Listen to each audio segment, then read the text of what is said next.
Vi posso assicurare che questa puntata di Bodycam Crime vi sconvolgerà di brutto, perché andremo a visionare i filmati degli interrogatori di Beth Thomas, 6 anni di età.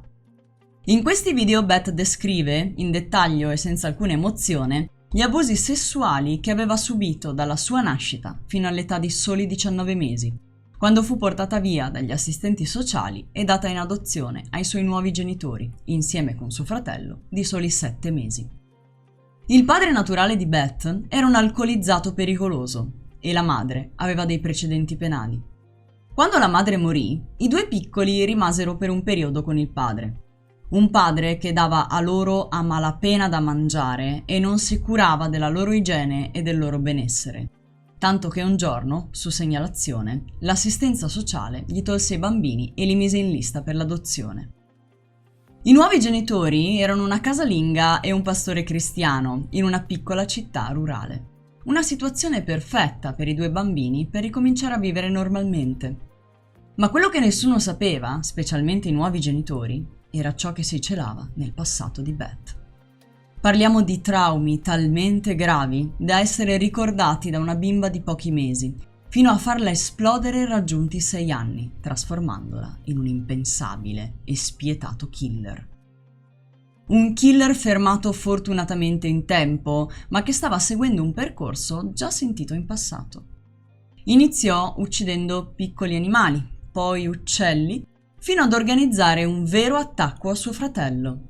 Ma non un attacco di impulso, un'azione voluta, premeditata e coordinata per poter torturare quel povero bambino usando degli spilli. Una trasformazione che portò Beth a organizzare nella sua piccola testa di soli 6 anni l'omicidio dei suoi genitori. Ho deciso di lasciare questo video quasi del tutto integrale, senza il mio intervento, se non quando indispensabile, rendendolo comprensibile a tutti voi con i sottotitoli in italiano. È un video che vi cambierà, anche perché, oltre all'errore, scopriremo che se assistiti nel modo giusto, anche una bambina in quelle condizioni assurde e critiche può alla fine sviluppare una coscienza e superare anche le lotte più orribili o apparentemente senza soluzione. Beth voleva uccidere i suoi genitori con un coltello. E quasi come per fare pratica, ci fu un periodo dove torturava gli animali, cercando di uccidere tutti gli uccelli che incontrava. Spesso ci riusciva. Il modo in cui parla è un significato forte che ci fa capire che Beth ignorava completamente il dolore che procurava agli altri. Who's afraid of you, Beth? John, Your brother. And why is your brother afraid of you? because I hurt him so much. Mm-hmm. Okay. And what, at nighttime, what do your parents do to your door? Lock it shut Why do they lock it shut? because they don't want me to hurt John. Right. And they're kind of afraid of hurting John? Of you hurting John? Mm-hmm. Okay. Are they afraid that you might hurt them? Yep. Would you, Beth? Mm-hmm. When would you do it? Nighttime. Okay. Why would you do nighttime? Because I don't like them seeing me do it. But they can feel me do it. Mm-hmm. And what would you do to him, Beth? Okay. What would you stab him with? A knife.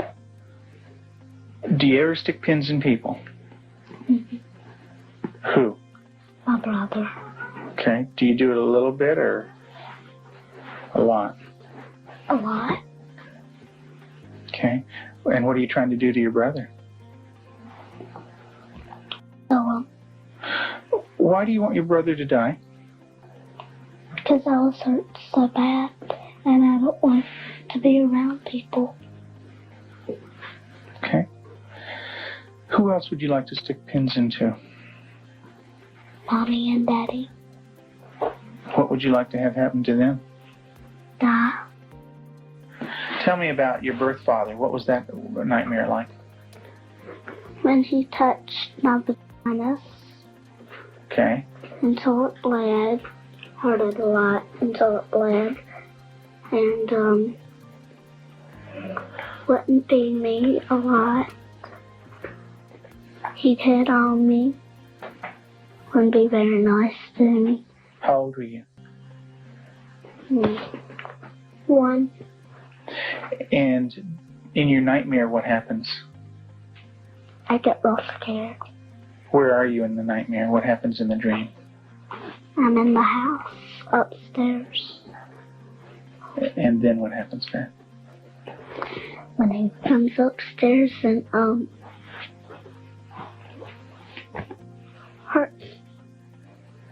How do you feel when you talk about this? Scared. Like, Where's your birth father? What's he doing? he's right there, and there's his hand. His hand's right there. Where? Right there. You can't hardly see it because it's green. What's it touching? My vaginas. And what is your birth father doing? Hurting it.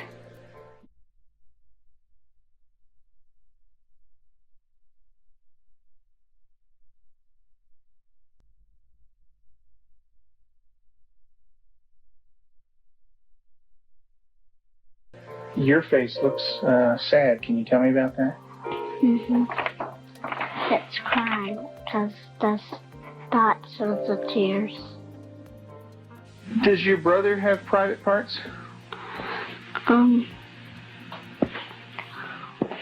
Yeah. Yeah. What is his private parts? Penis and butt. And what do you do with your brother with his private parts, Beth? I heard it. Tell me about it. What do you do? Now, I pinch it. Squeeze it. Kick it. When you do things to your brother's private parts, what does he say? Stop. Okay, tell me that.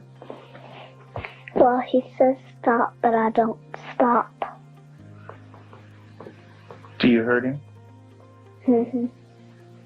A lot. Okay. And would you like to do that to other boys? When I caught her with Jonathan one morning, she was molesting him. He was crying and his pants were down, and I said, Beth, what's happening? And she said, I pulled his penis and put my finger up his anus. And I said, didn't he say to stop? And she said, yeah, he did. And I said, did you? And she said, no. She started to masturbate at inappropriate times. I remember one time, specifically, when we were at the hospital waiting for Tim to come out. He was there visiting. And Beth and John were in the back seat, and I turned around, and she had her legs spread and was masturbating in a public parking lot. And I had tried to explain to her numerous times before that's private area. You don't do it in public places. And gone over that with her, and it never seemed to faze her. And Julie, how often would your daughter masturbate? daily, constantly. Have you ever rubbed your private parts? Do you do it a lot? A lot. How much do you do that? Not every single day in Lexington. I did it every single day until it got real bad and messed up, and I had to go to the doctor, and I did not like it. What do you mean by real bad? Well, it looked real raw, got all kinds of boo-boos on it, germs, a lot of stuff on my hand. And it bled? Do you have animals, Beth? 4 of them. Can you tell me their names? Clyde, Shuggy, Darcy, and Annie. And Daddy said a day ago that there was a stray cat who did not have a home, so Daddy was taking care of it and took it to the vet when he had his flight to go. And what do you do to the animals, Beth? Stick them with pins. Do you stick them a little bit or a lot? A lot. What are you trying to do to the animals, Beth? Kill them. What do they do when you stick them with the pins? Well, Annie cries. She's a dog. What happened once when you were smaller, when you found some baby birds in a tree? What did you do then? I took them out. Mm-hmm. And what did Mom say to you? That the mother will not come back if somebody touches her baby. Mm-hmm. Are the baby birds kind of small? Can you describe them for me? Well, they don't have their eyes open, but they can hear me, and they look up. Are they kind of helpless? Little baby birds? Can they fly? No. Can they run away?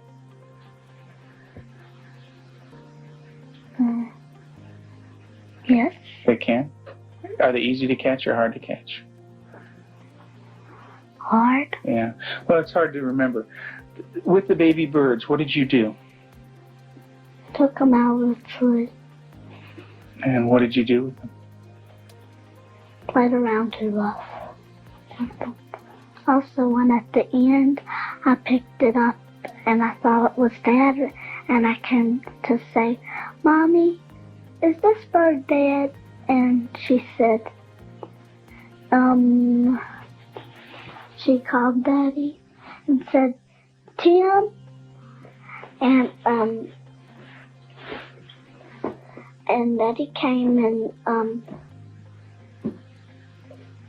I think I remember that they said yes. Mm-hmm. And so did the little baby birds die? I don't know. You don't remember? I just remember that I remember that Mommy and Daddy said the last bird we got was dead.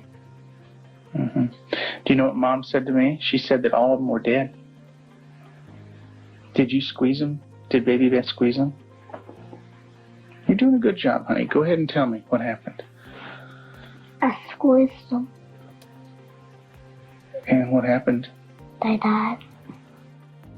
But this kind of aggression at our animals, and even at our brother Jonathan, was beginning to grow to such an excess that our life was miserable at home. John would cry in the mornings and say his stomach hurt. For the longest time, we thought maybe this child has some problem with his intestinal area, or maybe he has allergies, and so we tried to get all that checked out. Come to find out, Beth was coming out of her room and hitting him in the stomach. And so as a last resort, just to protect him, we had to tie our door shut. So I guess for the last 3 or 4 months now, we've had to tie her in at night, sort of barricade her. Well, I noticed several, like paring knives in the kitchen, missing. And my first thought was Beth. And I felt a little guilty about it at first. I thought, nah. But I really didn't even mention it to her. They had been gone several weeks. She was sitting at the table drawing and mentioned to me, what do those knives look like that are gone, Mom? And I said, what knives, Beth? And she said, weren't they kind of silver and about this big? And I knew then, and then this little smile that's not a sweet smile, but a malicious type of smile. And I knew then, I thought, she's got them. Tell me about the knives. Where did you get them? From the drawer. And where else? Do you remember? Mm-hmm. Tell me about it. I got them from the dishwasher. What kind of knives?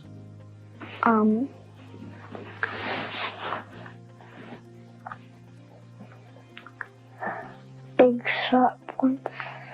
And what do you want to do with those knives? killed John and Mommy with them and Daddy.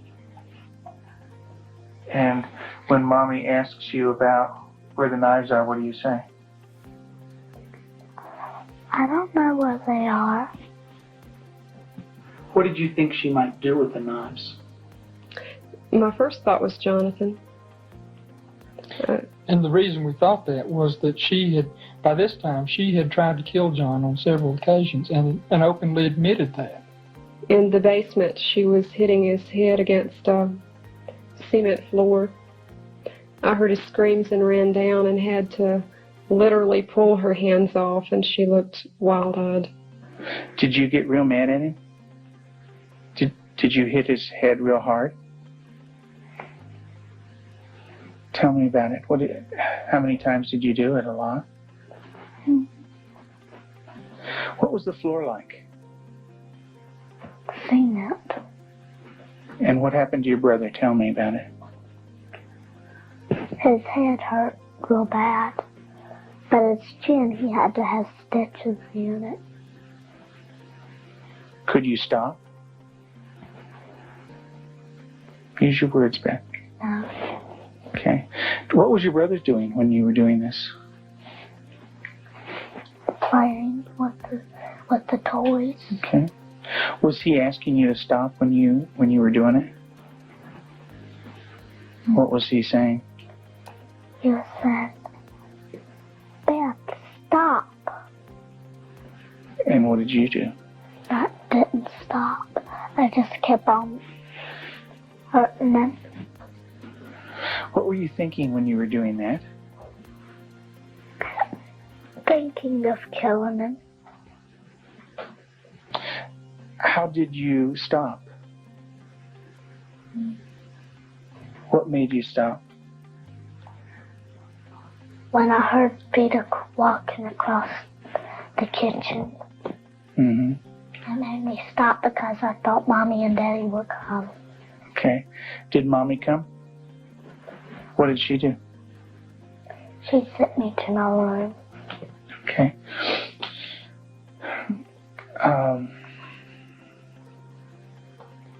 And what if Mom didn't stop you? What would you have done? Kept on doing it. Cold-blooded family members, neighbor, children, killed them. And they can do it. Makes my blood run cold just thinking about 9 years old. People don't think a 9-year-old is capable of cold-blooded murder, but they are. That attachment break does severe damage to the heart, the ability to care and the ability to love. If they don't care and they don't love, they're capable of anything. We're very strict about everything. Everything is completely monitored. We take complete control because a child who's unattached does not trust. And because they don't trust, they don't allow anybody to be boss of them. So we take complete control. They are not boss of anything. They have to ask to get a drink of water. They have to ask to go to the bathroom. They have to ask to leave our sight. Part of that is because we cannot trust them because of the damage that they've done before.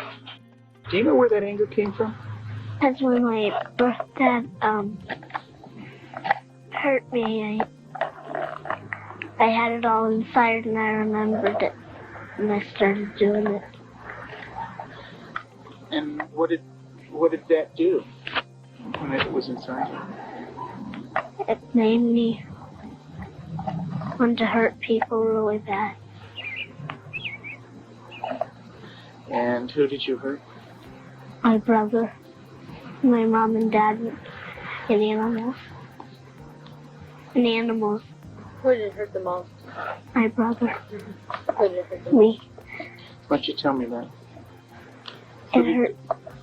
It hurt me the most. How did it hurt you the most? Because when I hurt other people, Beth non aveva mostrato sintomi di psicopatia fino all'età di 6 anni. Non sembrava avere una coscienza. Nei suoi racconti, che non possiamo mostrarvi integralmente su YouTube perché veramente pesanti, venne chiaramente fuori che Beth voleva abusare sessualmente di suo fratello, come suo padre naturale fece per lungo tempo su di lei. Ma parliamo un attimo del disturbo dell'attaccamento reattivo. I primi 2 anni di vita di un bambino sono cruciali per sviluppare un senso di attaccamento e una coscienza. Beth e suo fratello non hanno avuto questa opportunità e hanno sviluppato il cosiddetto disturbo dell'attaccamento reattivo, che d'ora in poi chiameremo RAD. Una diagnosi RAD viene data solo ai bambini con problemi di attaccamento più gravi. Gravi problemi di attaccamento possono svilupparsi in determinati casi, quando per esempio un bambino è stato rimbalzato di casa in casa senza alcuna stabilità, quando la fame o le esigenze igieniche di un bambino vengono completamente ignorate, o quando i genitori o gli operatori sanitari sono incoerenti con la cura o con il dare affetto, o anche quando il bambino viene lasciato solo per ore e ore e addirittura giorni interi. Un bambino con RAD potrebbe non percepire il contatto come una bella sensazione. Potrebbe resistere agli abbracci o ad altri tipi di contatti intesi a nutrire o mostrare affetto. Possono anche mostrare più affetto verso perfetti estranei piuttosto che verso i loro genitori o caregiver primari. Ad un certo punto, il pericolo di avere Beth in casa era troppo rischioso per la sua famiglia adottiva. Quindi è stata mandata in terapia intensiva sotto la cura di Connell Watkins. All'inizio Beth ha dovuto chiedere tutto. Doveva chiedere di poter mangiare, di usare il bagno e anche tutte le minime cose primarie. Man mano che Beth si guadagnava la fiducia della Watkins, le venivano concessi sempre più privilegi. Lentamente Beth iniziò a sentirsi amata e accettata.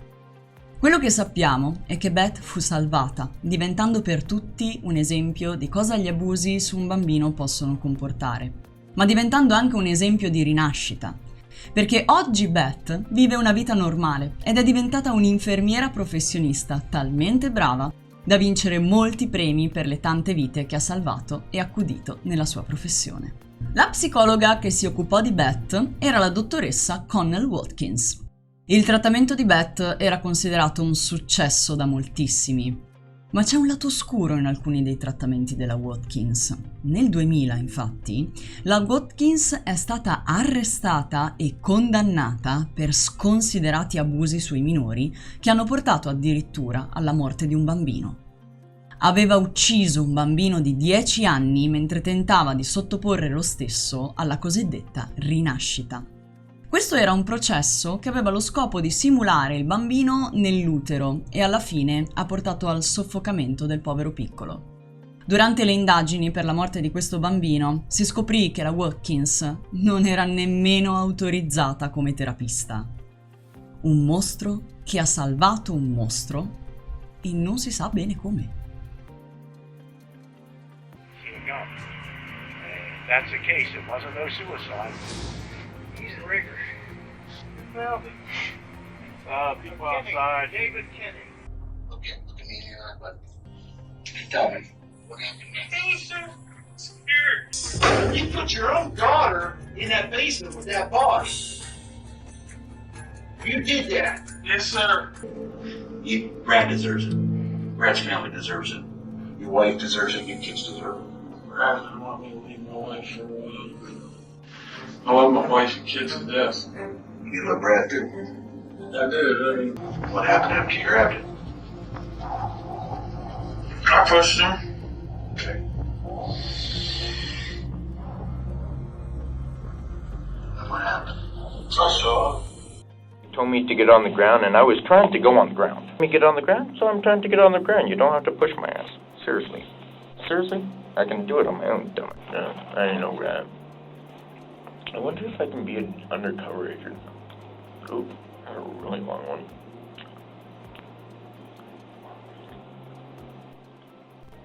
Red means you can't hear me. Green, you can. Gavin and Ellie are to be released to me. Now here's the thing. I know the cops' twisted little pathetic rule game. And actually, sometimes I like to think that I invented the rule book. Camera off.